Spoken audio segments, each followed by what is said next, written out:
दिल की बात आपसे सब तक मैं डॉक्टर रामदेव भाटी बंटी मित्तल के साथ आज हम जागृति ग्रुप में पधारे हैं, जहां पर जागृति ग्रुप की संचालिका मंजू जी शर्मा, जो कि एक शिक्षाविद भी है, राजनीतिज्ञ भी है। इन्होंने ये पूर्व विप्र कल्याण बोर्ड की उपाध्यक्ष भी रह चुकी है और नगर निगम के द्वारा पार्षद भी रह चुकी है। इसके अलावा इतने बड़े काम करने के बावजूद भी ये महिला अपने पूरे परिवार को भी संभालती है। तो सबसे बड़ा ये है तात्पर्य है कि कितना काम वर्किंग लोड होने के बावजूद भी परिवार को संभालना अपने आप में बहुत बड़ा उत्तरदायित्व। तो मैं इसी सिलसिले में चलते हैं मंजू जी के पास। तो सबसे पहले तो आपको बहुत बहुत नमस्कार हमारे दिल की बात चैनल में। तो मंजू जी, मैं कहना चाहूँगा कि आपने जो आज तक जो इतना बड़ा ओहदे पे पहुँची हैं, तो मैं सबसे पहले चाहता हूँ कि देखने वाली जो जनता है आपको उसमें आपका परिचय दीजिए। धन्यवाद भाटी जी, आज आपने मेरे बारे में पूछा, मुझे बहुत अच्छा लगा।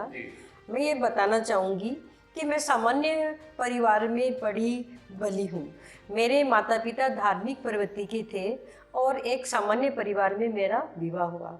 मुझे शुरू दिन से ही समाज सेवा की बहुत रुचि थी। मैं महिलाओं के लिए काम करती थी, मैं बच्चों की शिक्षा के लिए काम करती थी। फिर मुझे आस पड़ोस सभी परिवार वालों ने मुझे ये सजेस्ट किया कि क्यों ना आप शिक्षा में आपकी रुचि है और महिलाओं के लिए आप काम करना चाहते हो, तो क्यों ना स्कूल आप शुरू कर सकते हो। मैंने स्कूल की प्राइमरी लेवल की शुरुआत की और कुछ जैसे होते भी हैं आलोचना करने वाले, उन्होंने भी मुझे बहुत तीखे कटाक्ष किए। क्या भूखा मर रही हो क्या, जो स्कूल खोल रही हो, परेशान हो रही हो। लेकिन मैंने उनकी बातों का कोई ध्यान नहीं दिया। मेरा जो लक्ष्य था समाज सेवा का, मैं निरंतर आगे बढ़ती रही। मैंने प्राइमरी स्कूल से मैंने सेकेंडरी बनाया, सीनियर सेकेंडरी बनाया और उसके बाद में मैंने बीएड कॉलेज और गर्ल्स कॉलेज, इस मुकाम में मैं शिक्षा के स्तर पर यहाँ तक पहुँची हूँ। तो मुझे बहुत ही अच्छा लगता है बच्चों को शिक्षित करने में, महिलाओं के लिए काम करने के लिए। और मैं शिक्षा के साथ साथ उनको हर जो जयंतियाँ होती है, हर दिवस होता है, उस समय मैं बच्चों को मोटिवेशन भी करती रहती हूँ और उनको आगे बढ़ाने का मैं काम करती हूँ। जागृति ग्रुप कंपनीज में आप इतने बड़े ओहदे पर बैठी हैं, इतना बड़ा अच्छा काम कर रही हैं। हमने भी सुना है कि नगर निगम की जब आप पार्षद बनी तो घर घर जाकर हर महिलाओं से उनके हालचाल भी पूछती थी। शायद मुझे ये जो अभी टाइम में मालूम पड़ा।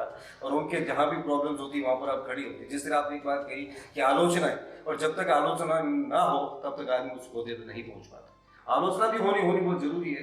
किसी कर्म में अगर आलोचना नहीं होती तो आदमी आगे नहीं बढ़ सकता। लोग कहते हैं ना कि मेरा भविष्य खराब है, तो भविष्य कहाँ जाएगा? जब हम कर्म ही नहीं करेंगे तो भविष्य कहाँ से मिलेगा? आपने वो कर्म किया है, वो कर्म के ओहदे को आपके उस भविष्य तल पर पहुंचा दिया। तो मैं इसी सिलसिले में ये पूछना चाहूँगा कि आपने इतना बड़ा कदम उठाया, परिवार में आपको आलोचना मिली, सब कुछ किया, उसके बाद भी आपका एक उद्देश्य ये था कि मुझे बहुत कुछ करना है। आपने महिलाओं के लिए जो आज तक कार्य किया, ऐसी क्या चीज़, कोई आपके सामने ऐसी कोई चीज़ है कि काम करते करते दिल में कुछ भावनाएं भर गई हो और रोने को आतुर हो गई हो, ऐसा कोई मोटो है आपके सामने? देखिए, मैं शिक्षा के साथ साथ जब बात आई राजनीति की, तो 2004 में जब ये महिला सीट आई, तो मुझे तो केवल समाज सेवा से मतलब था, मुझे राजनीति आती ही नहीं थी। लेकिन मुझे ये लगा कि महिला सीट आई है तो मुझे भी चुनाव लड़ना चाहिए। मैंने कांग्रेस पार्टी से टिकट मांगा और मुझे मिला और मैं विजयी हुई। उस समय के जो वर्तमान समय जो वार्ड है, कम से कम 15-20 वार्डों को मिलाकर वार्ड नंबर 10 हुआ करता था। मैं वहाँ से लड़ी और मैंने जब चुनाव लड़के में विजयी हुई, तभी से मैंने ठाना कि मैं अपनी जनता के साथ पूरा न्याय करूँगी। और मैं घर घर जाके मैं महिलाओं से मिलती थी, बुजुर्गों से मिलती थी, और जहाँ समस्या होती थी वहाँ मैं तुरंत खड़ी, एक फ़ोन के साथ मैं वहाँ खड़ी रहती थी और उनकी समस्या का निदान करती थी। कि ऐसा नहीं है कि मैं जीत जाऊँ, घर बैठ जाऊँ, जनता बेचारी परेशान रहे। मैंने मेरे जीतने के बाद में लोगों को मैंने पार्षद का मतलब समझा दिया था। मैं भाटी जी सच कहूँ, लोग ये जानते ही नहीं थे कि पार्षद होता क्या है, लेकिन मैंने इतने काम किए, इतने लोगों के साथ जुड़ी रही, लोगों को मैंने पार्षद का मतलब समझा दिया था। उस समय मैं जयपुर नगर निगम में पार्षद और मैं सचिव भी रही थी। फिर मैंने दूसरा इलेक्शन लड़ा वार्ड नंबर 8 से, तो मैं पार्षद बनी और मुझे सीवर समिति का चेयरमैन बनने का भी मौका मिला, ताकि कि आप पे भी देख रहे हैं आए दिन से भर की इतनी समस्याएं आती है और इतनी है, मानी बस पूछो मत आप, इतने फ़ोन आते थे। और जब मैं वार्ड 8 से थी तो वहाँ पर क्या है कि जब बरसात आ जाता था, बरसात आती थी तो घरों में पानी घुस जाता था। तो मैं डायरी और पेन लेकर बैठ जाती थी और पूरी रात तक हर एक की मैं कंप्लेन लिखती, फ़ोन नंबर लिखती, जहाँ मट्टी के कट्टे मंगाने हैं मट्टी के कट्टे मंगाती थी, जहाँ सेक्शन मशीन मंगानी है वहाँ सेक्शन मशीन मंगाती थी। मट्टी के कट्टे आते नहीं थे, मुझे वहाँ जाके लड़ना पड़ता था। मैं वहाँ पर फायर में वहाँ पर जाके बैठ जाती थी, जहाँ से वो मानी चलता है ऑफिस, वहाँ बैठकर लड़ झगड़ कर मेरे वार्ड के लिए मट्टी के कट्टे भिजवाती थी कि बाकी वो अपने घरों के सामने मट्टी के कट्टे लगा ले और खड्डों में मट्टी के कट्टे डाल दे। और वहाँ पर अमानी शाह का नाला था और वो पानी अमानी शाह नाला में जाता था, आर्मी एरिया होता हुआ। तो आर्मी एरिया क्या करता था, उस नाले को बंद कर देता था, जाल लगा देता। मैं जनता के साथ लेके उसको जाल को खुलवाती, उनको समझाती जो कुछ होगा मेरे ऊपर होगा, आप चिंता मत करो, हम ये जाल खुलवाते हैं। जाल खुलवाते, पानी उधर पास होता, फिर कहीं जाकर जनता को राहत मिलती। और इस तरह से जितने भी जो मुझे मतलब काम बताया जाता था, मैं उसको बड़ी ही लगन से और हिम्मत से काम करती थी। लोगों के बीच में रही, लोगों की भावनाएं सुनी, लोगों की समस्या का समाधान किया, पार्षद रही जी। पार्षद के बाद में अब राजनीतिक में आई या पहले राजनीतिक में किया? तो वो तो पार्षद, तो एक पार्षद के अपने पर ये रहता है कि हम पहले पार्षद बने, किसी भी स्तर पे अपन नए टिकट मिले, केवल ऑन वे पे भी अपन खड़े हो सकते हैं। लेकिन उस टाइम आप राजनीति में होने के बाद भी आपने कांग्रेस के टिकट पे चुनाव जीती, फिर आपने सोशल वर्कर का सामाजिक काम किया। सामाजिक काम करने के बाद में आप एजुकेशन क्षेत्र में जो स्कूल जो आपके अभी जागृति बाद में बनाया या उससे पहले बना चुकी? नहीं, मैं वो एजुकेशन अपना पहला बना चुकी थी।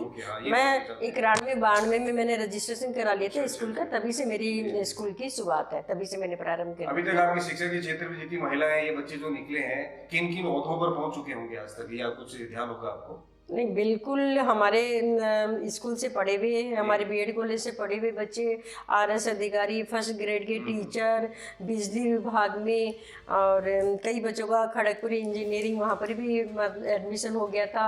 उससे निकल कर अच्छी अच्छी बड़ी बड़ी कंपनियों में बच्चे जॉब कर रहे हैं। तो लगभग बच्चे सरकारी नौकरी और अच्छे मतलब कंपनी में जॉब कर रहे हैं। ये मुझे बहुत ही उनको देखकर सुकून मिलता है और खुशी होती है। इतनी चीज़ें एक साथ करती है तो मैं पूछना चाहता हूँ, आजकल एक बहुत बड़ी समस्या आती है समाज की, अपने परिवार की।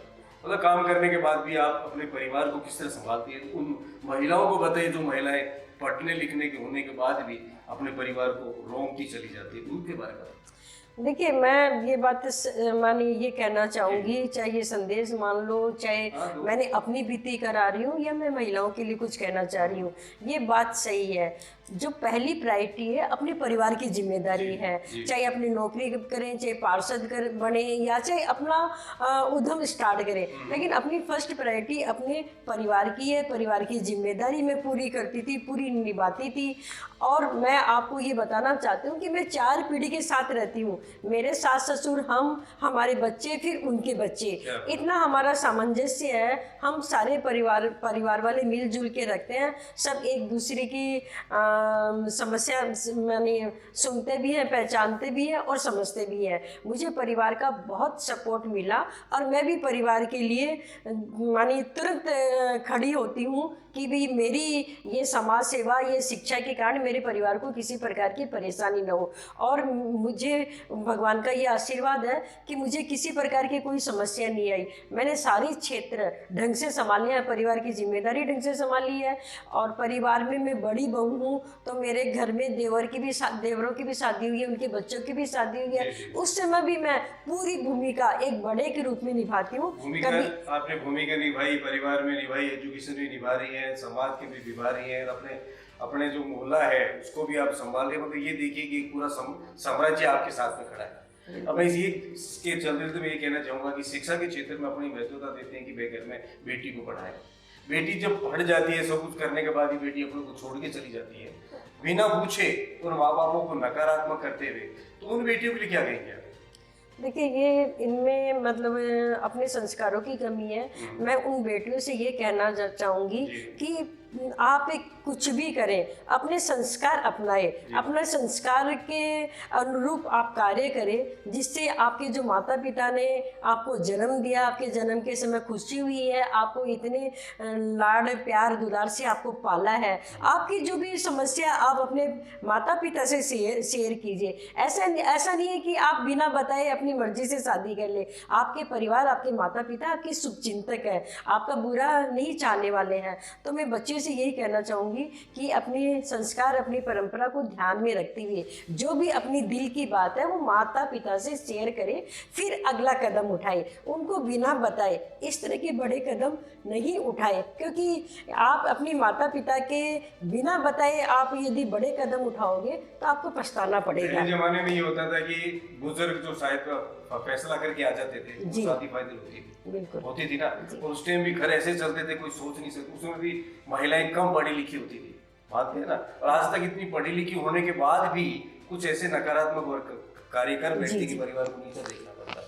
और मैं पूछना कहूँगी, पहले छोटी उम्र में शादी हो जाती थी, आजकल उम्र बढ़ने के बाद भी शादी करते हैं। 30-35 साल की उम्र में जब शादी करते हैं, तो मैं ये पूछना चाहता हूँ, तो ये शादी अभी हो रही है, तो इसके ऊपर क्या प्रभाव और क्या दुष्प्रभाव पड़ रहा है, वो बताइए। देखिए, जो वो 30-35 की बात कर रहे हैं वो उम्र भी शादी की सही नहीं है। बच्चे अपना ग्रेजुएशन कर ले, अपना कोई अपनी जॉब की करना चाहे या अपना खुद का स्वयं का कोई कारोबार करना चाहे, उस प्रकार के अपने पैरों पर जब खड़ी हो जाए तो शादी की मानी उस समय 24-25 साल की उम्र सही रहती है। 30-35 की तो मानी आदमी क्या करेगा, ये शादी का समय सही नहीं है। मुश्किल से मतलब 24-25 साल तक बच्चे को शादी अपने को कर देनी चाहिए। तो मैं तो यही कहना चाहूँगी। युवा पीढ़ी है, पढ़े लिखे हैं, लड़के सब पढ़े लिखे, लेकिन आज के नशे की प्रगति के अंदर ये लड़की जा रही है। आपने भी देखा होगा कई बार रास्ते से गुजरते सिगरेट पीना, स्पेक लेना, लड़की भी ले रही है, अच्छी पढ़ी लिखी ले रही है, जो मतलब एजुकेटेड है, उनको सब नॉलेज है कि ऐसा नहीं करना चाहिए, उसके बाद भी ये सिलसिला चल रहा है। तो उनकी स्थिति क्या है? मैं ये सही बात कहती हूँ, हम भी कई जगह जाते हैं तो ऐसे आश्चर्य होता है जिस तरह से बच्चियाँ ये करती हैं, तो उनको शर्म आती है न हो, लेकिन हम देखते तो हमें शर्म आ जाती है। तो उनके माता पिता को भी चाहिए, उनको भी चाहिए कि इस तरह का कृत्य न करें। वो अपने जिस तरह से अपना भारत देश है, भारत देश की जो परंपरा है, संस्कार है, उसको कायम रखते हुए वो आगे बढ़े। इस तरह के कार्य करने से पछताना ही पड़ता है।